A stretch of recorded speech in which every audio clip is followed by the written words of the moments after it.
مشل وہ زیر لب بڑبڑائیں۔ پھر انہوں نے کہا مشل اچھی ہے مگر مہرین، اس سے میں نے بات کاٹ دی تھی۔ میرے سامنے آپ مہرین کا نام بھی نہ لیں، جب بھی آپ اس کا ذکر کرتی ہیں اس سے میری نفرت اور بڑھ جاتی ہے۔ تم اس کے بارے میں بہت غلط سوچتے ہو، وہ ویسی نہیں ہے جیسی تم سمجھتے ہو۔ میں اسے کچھ سمجھتا بھی نہیں اور مجھے اس سے کوئی دلچسپی نہیں ہے کہ وہ کیسی ہے اور کیسی نہیں، مجھے بس اس سے شادی نہیں کرنی اور بس۔ ٹھیک ہے، اگر تمہیں اس سے شادی نہیں کرنی تو جو چاہے کرو، جس سے شادی کرو، مجھے کوئی دلچسپی نہیں ہے، انہوں نے خفگی سے کہا۔ امی آپ سمجھتی کیوں نہیں ہیں، مہرین ایک بہت ہی مکار اور چال باز لڑکی ہے، آپ اسے بہو بنا کر پچھتائیں گی۔ تمہارا دماغ خراب ہے جو تم اس طرح کہہ رہے ہو۔ امی آپ سمجھتی کیوں نہیں، جو لڑکی مجھے پسند نہیں ہے میں اس سے شادی کیسے کر سکتا ہوں؟ جس کے ساتھ ایک دن گزارنا مجھے مشکل لگتا ہے اس کے ساتھ ساری زندگی کیسے گزار سکتا ہوں؟ میں نے بے چارگی سے کہا تھا۔ تمہیں کوئی مجبور نہیں کر رہا، جہاں چاہے شادی کرنا اور جب چاہے کرنا، میری طرف سے تمہیں اجازت ہے۔ امی مشل بھی تو آپ کی بھتیجی ہے اور وہ ہر لحاظ سے مہرین سے بہتر ہے، پھر آپ اس قدر ضد کیوں کر رہی ہیں؟ میں کوئی ایسی بات تو نہیں کر رہا جو نامناسب ہو، بہرحال یہ تو طے ہے کہ میں اس سے شادی نہیں کروں گا چاہے آپ ناراض ہی کیوں نہ ہوں، اور اگر آپ یہ ناراضگی زیادہ دیر تک رہی تو میں واپس لندن چلا جاؤں گا اور وہیں شادی کر لوں گا اور دوبارہ کبھی آپ کو اپنی شکل نہیں دکھاؤں گا۔ میں نے انہیں دھمکی دی تھی اور پھر میں اٹھ کر کمرے سے باہر آ گیا۔ مجھے امی کی ناراضگی کی زیادہ پرواہ نہیں تھی، اس مرحلے پر میں ان کی پرواہ کر کے اپنی زندگی خراب نہیں کرنا چاہتا تھا۔ مجھے مشل کی فکر تھی، پتہ نہیں وہ کس قدر پریشان ہوگی۔ میں نے اسے رنگ کیا اور اپنی آمد اور امی کی گفتگو کے بارے میں بتایا۔ وہ واقعی پریشان تھی۔ اسود اب کیا ہوگا؟ کچھ نہیں ہوگا، وہ کچھ ناراض رہیں گی اور پھر مان جائیں گی۔ ان کے کون سے دو چار بیٹے ہیں کہ ایک کو خفا کر دیں تو بھی انہیں کوئی فرق نہ پڑے۔ تم بس پریشان نہ ہو اور مجھ پر بھروسہ رکھو، میں نے اسے تسلی دی تھی اور پھر کافی دیر تک ہم دونوں بات کرتے رہے۔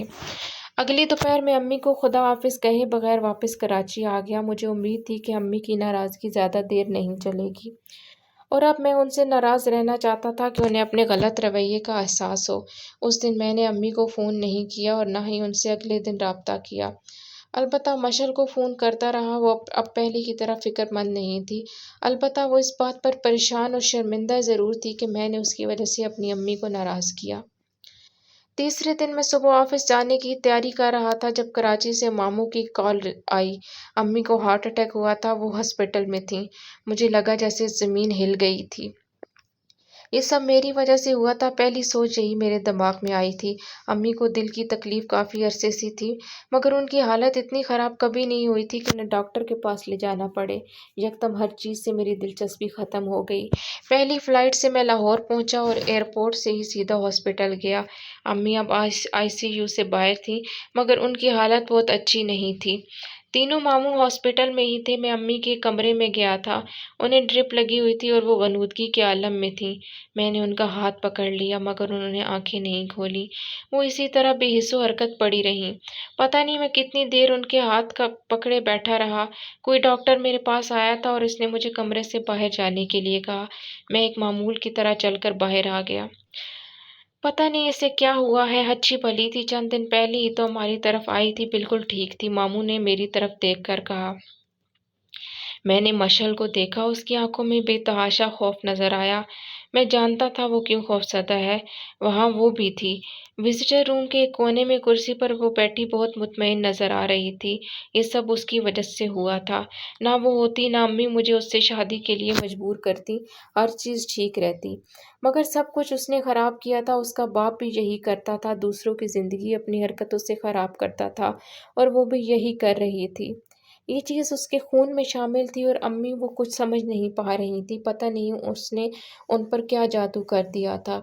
کچھ وقت گزرنے کے بعد سب لوگ وہاں سے چلے گئے تھے مگر میں نہیں گیا۔ میں وہاں بیٹھا دیر تک امی کے بارے میں سوچتا رہا۔ اس رات نیند آور دوائیوں کے زیر اثر سوتی رہی مگر صبح وہ جاگ گئی تھی۔ میں ان کے پاس گیا اور انہوں نے مجھے دیکھ کر منہ پھیر لیا۔ میرے دل پر گھونسا سا پڑا، میں ہی تو ان کی اس حالت کا ذمہ دار تھا۔ میں ان کے پاس کرسی کھینچ کر بیٹھ گیا۔ انہوں نے آنکھیں بند کر لی، میں نے ان کا ہاتھ پکڑا، انہوں نے ہاتھ کھینچ لیا۔ میں نے ان کا حال پوچھا، انہوں نے جواب نہیں دیا۔ میں پھر بھی وہیں بیٹھا رہا، کافی دیر تک ڈھیٹوں کی طرح وہاں بیٹھے رہنے کے بعد میں کمرے سے باہر نکل آیا۔ پھر میں باہر لان میں آ کر بینچ پر بیٹھ گیا۔ میری سمجھ میں کچھ نہیں آ رہا تھا۔ اگر مسئلہ مہرین کا نہ ہوتا تو میں امی کی ضد پر ہتھیار ڈال دیتا اور مشعل سے بھی دستبردار ہو جاتا، مگر میں مہرین کو برداشت نہیں کر سکتا تھا۔ پچھلے کچھ عرصے سے مجھے اس سے نفرت ہو چکی تھی، اب وہ میرے دل سے ختم نہیں ہو سکتی تھی۔ پتہ نہیں میں اسے اتنا ناپسند کیوں کرنے لگا تھا۔ وجہ جو بھی تھی، میں اس سے شادی نہیں کر سکتا تھا۔ اور پھر میں نے 2-3 دن بعد امی کی حالت سنبھلنے کے بعد ان سے یہی کہا کہ وہ جس سے چاہے میری شادی کر دے، مگر مہرین سے نہیں۔ انہوں نے جواب میں کچھ نہیں کہا۔ مجھے لگا وہ میری بات پر سوچ رہی ہیں۔ 1 ہفتے کے بعد امی گھر آ گئی تھی۔ مومانی نے مشعل کو ہمارے گھر بھیج دیا تھا اور وہی امی کی تیمارداری کر رہی تھی۔ امی کو گھر لانے کے دوسرے دن میں واپس کراچی آ گیا تھا اور میں نے رہائش حاصل کرنے کی کوششیں تیز کر دی تھیں۔ 1 ہفتہ کے اندر گھر حاصل کرنے کے بعد میں لاہور واپس آ گیا اور امی کو کراچی لے آیا۔ عجیب یہ بات تھی کہ امی نے کراچی جانے کے خلاف مزاحمت نہیں کی، اور یہ بات مجھے عجیب لگی تھی، مگر میں خوش تھا۔ بہرحال وہ میرے ساتھ آ گئی تھی۔ امی کی بیماری کے بعد میں نے مشعل سے شادی کے بارے میں کوئی بات نہیں کی تھی اور نہ ہی مجھ سے اس سلسلے میں کوئی بات کرنے کی کوشش کی۔ ہم لوگوں کے درمیان ایک عجیب سی دیوار حائل ہو گئی تھی اور میں اس دیوار کو توڑنا نہیں چاہتا تھا۔ میں اسے کوئی فریب نہیں دینا چاہتا تھا۔ میرے جیسے بندے کو عشق نہیں کرنا چاہیے۔ میں کمزور نہیں تھا، مگر امی نے مجھے کمزور کر دیا تھا۔ میں انہیں تکلیف میں نہیں دیکھ سکتا تھا، سو میں نے مشعل نام کی خواہش کو مار دیا تھا۔ کراچی آ کر امی کا رویہ بہت عجیب ہو گیا تھا۔ وہ بالکل چپ ہو گئی تھیں۔ ہر چیز میں ان کی دلچسپی جیسے ختم ہو گئی تھی۔ میری ہر بات کا جواب وہ صرف ہوں ہاں سے دیتی تھی۔ میں بے حد پریشان تھا۔ میری سمجھ میں نہیں آ رہا تھا کہ میں کیا کروں کہ وہ بالکل ٹھیک ہو جائیں۔ انہیں اب میرے پاس بیٹھنا بھی اچھا نہیں لگتا تھا۔ میں شام کو آفس سے آ کر ان کے پاس بیٹھنا چاہتا تو وہ سونے کے لیے لیٹ جاتی۔ میں ان کے لیے چیزیں خرید کر لاتا تو وہ یوں ہی رکھ دیتی۔ چھٹی کے دن وہ میری وجہ سے کمرے سے باہر نہیں نکلتی تھیں۔ پھر ایک دن میں نے انہیں روتے ہوئے دیکھ لیا۔ مجھے دیکھ کر انہوں نے اپنے آنسو پونچھ لیے، مگر مجھے ایسا لگا کہ میرا نروس بریک ڈاؤن ہو جائے گا۔ آپ کیا چاہتی ہیں؟ مجھے بتائیں، آپ کیا چاہتی ہیں؟ آپ اس طرح کیوں کر رہی ہیں میرے ساتھ؟ انہوں نے میری بات کا جواب نہیں دیا، بس چپ بیٹھی رہیں۔ آپ مہرین سے میری شادی کرنا چاہتی ہیں، کرا دیں، مگر خدا کے لیے یہ سب نہ کریں جو آپ کر رہی ہیں۔ انہوں نے حیرانگی سے مجھے دیکھا تھا، مگر میں اٹھ کر کمرے سے باہر آ گیا۔ وہ فیصلہ جو اتنے دنوں سے میں کر نہیں پایا، وہ ایک لمحے میں ہو گیا۔ جب اپنی خوشی نہیں تو ٹھیک ہے، امی کی خوشی صحیح۔ اگر زندگی مشعل کے بغیر ہی گزارنی تھی تو پھر ٹھیک ہے، جو بھی ہوتا اس سے کیا فرق پڑتا۔ ہاں، مہرین کے ہونے سے امی کو فرق پڑتا تھا۔ میں ایک دفعہ مشعل سے بات کرنا چاہتا تھا۔ میں ایک دفعہ اسے اپنی مجبوریاں بتانا چاہتا تھا، وہی مجبوریاں جن کا میں چند سال پہلے تک مذاق اڑاتا تھا۔ میں ایک دفعہ اسے بتانا چاہتا تھا کہ میں نے صرف اس سے محبت کی تھی۔ اسود علی کو صرف اس نے جیتا تھا، صرف اس نے تسخیر کیا تھا۔ وہ میری زندگی میں بے شک نہیں رہے گی، مگر میرے دل میں صرف وہی رہے گی۔ مرد کے لیے بہت آسان ہے کسی کو چھوڑنا، اس نے مجھ سے ایک بار کہا تھا، اور میں نے کہا تھا ہوتا ہوگا آسان کسی کو چھوڑنا، مگر نہیں، تمہیں نہیں۔ اور میں اسے چھوڑ رہا تھا، مشعل کو ترک کر رہا تھا، اور جب میں اس کے پاس نہیں ہوں گا تو باقی کیا بچے گا؟ اور جب وہ میرے پاس نہیں رہے گی تو میں کیا ہوں گا؟ اور اب اس کی خوبصورت آنکھوں میں ہر وقت نمی تیرتی رہے گی، اور اب وہ بھی لوگوں پر اعتماد کرنا چھوڑ دے گی۔ میں دوسروں کے لیے اتنا اثار اور اتنا کچھ کرتی ہوں کہ مجھے نہیں لگتا خدا مجھے آنے والی زندگی میں کسی کے ہاتھوں فریب دلوائے گا۔ ایک بار چمکتی آنکھوں کے ساتھ اس نے مجھ سے کہا تھا، اور اب اس کی ساری قربانی اور سارا اثار دھرا رہ جائے گا۔ میں نے اسے فون کیا اور مجھے اسے کچھ بتانے کی ضرورت نہیں تھی، وہ جیسے سب جانتی تھی۔ مجھے سمجھ نہیں آ رہا تھا کہ کیسے بات شروع کروں، سو میں چپ تھا، اور اس کے پاس بھی شاید کہنے کو کچھ نہیں تھا۔ مشعل، میں مہرین سے شادی کر رہا ہوں۔ بہت دیر بعد چپ رہنے کے بعد میں نے کہا تھا۔ دوسری طرف خاموشی تھی۔ میں مجبور ہوں مشعل، میں اپنی ماں کو کھونا نہیں چاہتا۔ اور مجھے کھو دو گے؟ اس کی